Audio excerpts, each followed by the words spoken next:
On ne s'en rend pas toujours compte, mais les mots qu'on utilise chaque jour, ils cachent des histoires secrètes, des histoires de voyage, de conflits et même d'amour.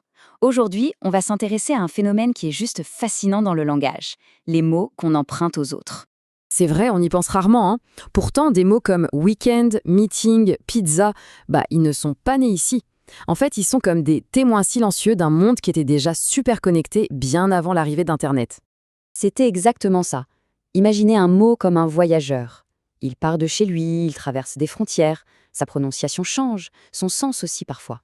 Et il finit par tellement bien s'intégrer qu'on oublie complètement d'où il vient à l'origine. Alors pour bien comprendre ce processus, qui est assez complexe, on va prendre une image, celle de l'oignon. L'idée, c'est de peler, couche après couche, toutes les raisons qui expliquent pourquoi on emprunte des mots. Allez, c'est parti, on plonge là-dedans. Bon, la première couche, c'est la plus simple, la plus évidente, c'est celle de l'utilité, tout simplement. En gros, on emprunte un mot pour deux grandes raisons. Elles peuvent paraître opposées, mais en réalité, elles sont souvent liées. Et là, c'est vraiment intéressant de voir la différence. D'un côté, il y a le besoin pur et simple.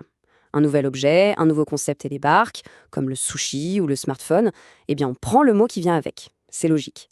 Et de l'autre côté, c'est le prestige. On a déjà le mot date limite, par exemple, mais dire deadline, ça fait plus pro, plus moderne, plus cool. C'est un véritable marqueur social. Mais alors, comment un mot étranger devient vraiment l'un des nôtres? Eh bien, il suit tout un parcours, en général en 3 étapes. Au début, on le glisse comme ça dans nos phrases. C'est ce qu'on appelle l'alternance codique. Par exemple, dire « Franchement, ce que tu as fait, c'est super cool ». C'est juste un petit ajout. Ensuite, on l'utilise tellement souvent que ça devient un réflexe. C'est l'interférence. On va dire « Ah, je dois checker mes emails » sans même s'en rendre compte. Et enfin, la consécration. Le mot est tellement courant qu'il finit par rentrer dans le dictionnaire, et là, son voyage est terminé, il est officiellement naturalisé. Bon, on a vu la première couche. Maintenant, on va plus en profondeur. Et là, ça devient plus complexe. Parce que non, les mots ne sont jamais choisis au hasard. Leur voyage, en réalité, suit les routes du pouvoir. Et pour ça, il y a un concept qui est essentiel, la glottopolitique. Alors oui, le mot a l'air un peu barbare, mais l'idée derrière est super simple et surtout très puissante. La langue, c'est un enjeu de pouvoir. Le fait de dire brainstorming au lieu de remue-ménage, ce n'est pas innocent du tout. Ça reflète directement l'influence du modèle de management anglo-saxon. Cette citation le résume parfaitement en fait. On n'emprunte pas des mots à une langue parce qu'elle serait, je ne sais pas, meilleure ou plus facile. Pas du tout. On emprunte des mots parce que les gens qui parlent cette langue ont une influence, que ce soit économique, culturelle ou technologique. C'est ce contact social très fort qui finit par créer des ponts entre les langues. Et ce déséquilibre, il est fondamental à comprendre. Le graphique, ici, il le montre très bien. Il y a des langues qu'on appelle centrales, qui exportent énormément de mots. Et puis, il y a les langues périphériques, qui, elles, en importent beaucoup plus qu'elles n'en exportent. C'est ni plus ni moins qu'une carte du monde des influences culturelles et économiques. Forcément, face à ce phénomène, ça crée des débats. Il y a en gros deux grands camps qui s'affrontent. D'un côté, on a les protectionnistes. Pour eux, les emprunts sont une menace, une sorte de pollution qui vient affaiblir l'identité nationale.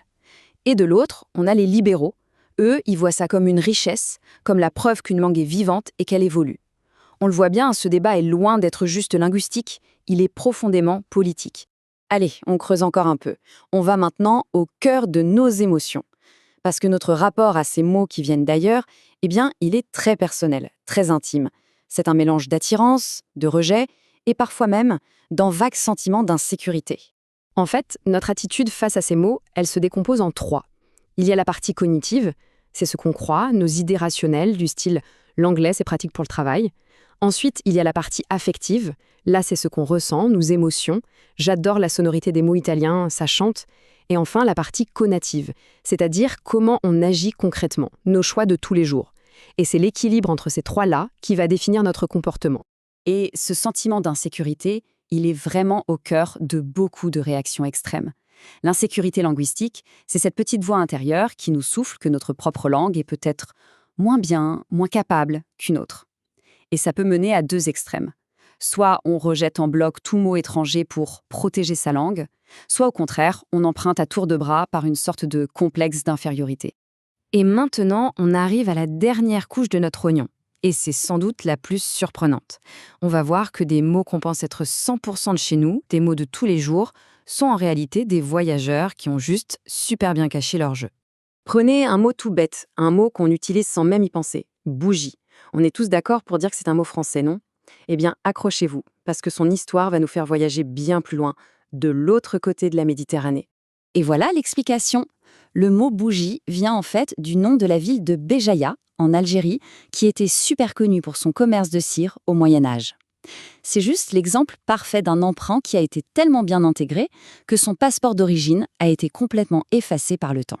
Mais l'histoire des mots peut être encore plus dingue que ça. Il y a des mots qui sont de véritables boomerangs, c'est-à-dire qu'ils naissent dans une langue, ils sont empruntés par une autre qui va les transformer, et puis ils reviennent à la maison, dans leur langue d'origine, mais complètement méconnaissable. L'histoire du mot tunnel est un exemple absolument génial de ça. C'est incroyable quand on y pense. À l'origine, il y a le vieux mot français tonnel, qui voulait dire petit tonneau. Les Anglais le prennent et, par ressemblance de forme, ils l'utilisent pour parler d'un passage souterrain. Et des siècles plus tard, le français a besoin d'un mot pour cette chose-là et il va le chercher chez les Anglais. Il réemprunte son propre mot, mais avec un nouveau sens. C'est un voyage extraordinaire, non? Et attention, ce ne sont pas juste quelques exemples isolés. Loin de là. Si on prend un dictionnaire comme Le Petit Robert, sur les quelques 60 000 mots qu'il contient, il y en a des milliers qui sont des immigrés linguistiques. Chaque mot, c'est une petite capsule temporelle, un témoin d'un contact, d'une mode, d'une conquête. Alors au final, est-ce qu'il faut avoir peur de tout ça? En réalité, c'est tout le contraire. Une langue qui n'emprunte plus, c'est une langue qui se fige, une langue qui est en train de mourir. L'emprunt, c'est un peu comme la respiration d'une langue. C'est ce qui lui permet de rester vivante, pertinente et de continuer à donner un monde qui, lui, ne cesse de changer. Et voilà la question qu'on peut se poser pour finir. Et si, au fond, les mots qu'on emprunte en disaient beaucoup plus sur nous-mêmes, sur notre propre histoire, que sur les autres? Chaque mot étranger qu'on choisit d'adopter, c'est comme un miroir. Il reflète nos envies, nos complexes, ce qu'on admire, et toutes les grandes vagues de l'histoire qui nous ont traversées. Finalement, en regardant les mots qu'on utilise, c'est un peu notre propre portrait qu'on est en train de regarder.